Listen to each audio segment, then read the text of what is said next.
नमस्कार मेरे साथीदारों, आपका हमारे चैनल में तहे दिल से स्वागत है। आज हम एक केस स्टडी देखने वाले हैं। वो केस स्टडी हमें फार्माकोलॉजी के रिलेटेड है।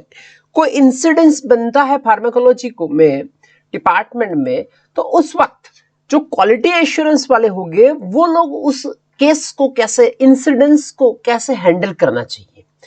तो ये मेरा एक व्यू है, इसमें इस तरह से हमें हैंडल करना चाहिए। उसके अलावा भी कई सारे व्यूज हो सकते हैं। तो देखते हैं कि क्या हमने यहाँ पे केस स्टडी बनाई है। तो केस स्टडी कुछ ऐसी है कि the blood sample collected, blood sample हमने कलेक्ट कर लिया है, and this collected blood sample from the rat in the morning were left during the lunch break on the window ledge in the clinical pathology laboratory। मतलब यह है कि हमने कुछ ब्लड सैंपल कलेक्ट किया है रैट में से, और उसको कैसे हैंडल करना चाहिए उसकी एक अलग वो एसओपी होती है। पर यहाँ पे कुछ मिस्टेक्स हो गई है। मिस्टेक्स ये हो गई है कि लंच ब्रेक के वक्त पे वहां पे ब्लड सैंपल विंडो लेड्जेस पे रह गया है। तो अब उसको क्या करेंगे, कैसी घटना बताएंगे, ये मेजर बताते हैं, माइनर बताएंगे कि क्रिटिकल में रखेंगे। देखो, मैं इसको मेजर में रखूं। मैं कुछ इस तरह से सोल्यूशन बताना चाहता हूं कि this is very bad practice. ये ऐसा होना नहीं चाहिए। अगर हो गया है तो इसको हम वेरी बैड प्रैक्टिस बताएंगे। क्यों उसको बैड प्रैक्टिस बताएंगे? कि ये सब बता रहा है कि demonstrate that deviation from the standard operating procedure. ये जो एनालिसिस कर रहे थे, जो क्लिनिकल डिपार्टमेंट में काम कर रहे थे और प्री क्लिनिकल डिपार्टमेंट में भी काम कर रहे हैं, क्योंकि हम ज्यादातर रेट के सैंपल की बात कर रहे हैं, तो वो प्री क्लिनिकल के बारे में हम सोचेंगे। तो उस वक्त एसओपी फॉलो नहीं हुई। वो साफ यहाँ पे दिखता है। where the sample should be kept and awaiting analysis। जब आप कुछ ब्लड सैंपल कलेक्ट कर लेते हो तो वो कलेक्टेड ब्लड सैंपल कुछ एक टेम्परेचर, ह्यूमिडिटी और सब मिला के एक कंडीशन मेंटेन की होती है, वहां पे हमें रखना होता है। उसको बोलते हैं सैंपल स्टोरेज एरिया। पर यहाँ पे तो ऐसा हुआ ही नहीं। उसका मतलब ये साफ सुथरा है कि एसओपी फॉलो नहीं हुई। नेक्स्ट बताते हैं कि अब क्या करें। ये तो हो तो गया ही है इंसिडेंस, तो अब क्या करने का। तो यहाँ पे हम ये बात बता सकते हैं कि blood sample can still be used. इसको हम यूज कर सकते हैं। ऐसी बात है तो किस तरह से यूज करेंगे, कौन से टाइप से हम उसको यूज कर सकते हैं। तो depending on the nature of the parameter, blood sample में से हम ढेर सारे एनालिसिस करते हैं। उसमें से हमें डिसाइड करना पड़ेगा कि ये जो टेस्ट है, ये जो पैरामीटर है, उसके पर वो सैंपल पे टेम्परेचर, ह्यूमिडिटी की कोई असर आ सकती है। ऐसा सोच के हम एक ये पैरामीटर डिस्कस करेंगे।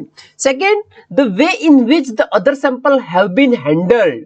और दूसरी बात ये है कि चलो एक ये सैंपल को तो इस तरह हैंडल किया हुआ है, और दूसरे सैंपल कैसे हैंडल किए हैं।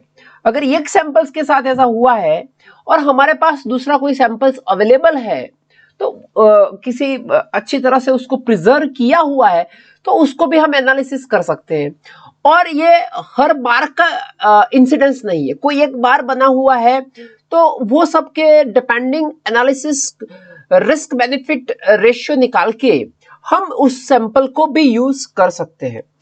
अब बात यह है, it is non that even slight variation, हम जानते हैं भलीभांति की स्लाइट वेरिएशन किसी भी में हो गया, किस में होगा, आइदर टेम्परेचर में हो गया और एजिटेशन ऑफ द सैंपल।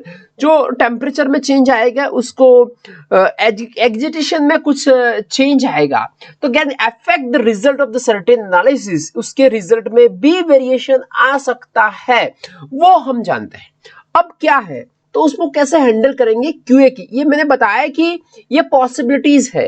ये नहीं यूज करे तो बहुत अच्छा, पर करना ही पड़े तो हमें नेचर ऑफ पैरामीटर्स टेस्ट कौन से करने हैं वो देखने पड़ेंगे। दूसरे सैंपल किस तरह हैंडल होते हैं वो भी देखना पड़ेगा।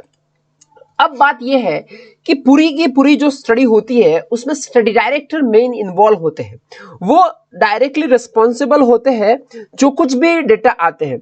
तो study director must be aware, उसके बारे में स्टडी डायरेक्टर को पता होना चाहिए कि भाई ऐसा कुछ डेविएशन आया है, और डेविएशन आया है इतना पता होने से कुछ नहीं होता, उनको एक्नॉलेज करना पड़ेगा। स्टडी रिपोर्ट में जो कुछ भी वो फाइनल रिपोर्ट बनाएंगे उस रिपोर्ट में उनको एक्नॉलेज करना पड़ेगा कि भाई ऐसा कुछ एक इंसिडेंस हमारी स्टडी के दौरान बना हुआ है।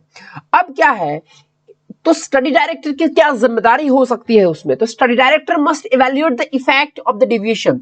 ये कुछ जो डेविएशन आया 3 घंटा 4 घंटा 2 घंटे 1 घंटा, उसका डेविएशन क्या हो सकता है, वो जो हम पैरामीटर जो ब्लड एनालिसिस के पैरामीटर करने वाले हैं उसमें क्या डेविएशन आ सकता है, और वो डिसाइड करेंगे, स्टडी डायरेक्टर डिसाइड करेंगे whether or not the study data are significantly impacted, कि यहाँ पे जो कुछ भी हमने पैरामीटर स्टडी किए हैं वो पैरामीटर में उसकी जो हमारा सैंपल लेफ्ट हो गया था वहां पे विंडो पे, उसकी कोई इंपैक्ट, इतने सिग्निफिकेंट इंपैक्ट नहीं आएगी, थोड़ी बहुत इंपैक्ट आएगी, पर हमारे डेटा में कोई चेंज आने का कोई गुंजाइश लगती नहीं है।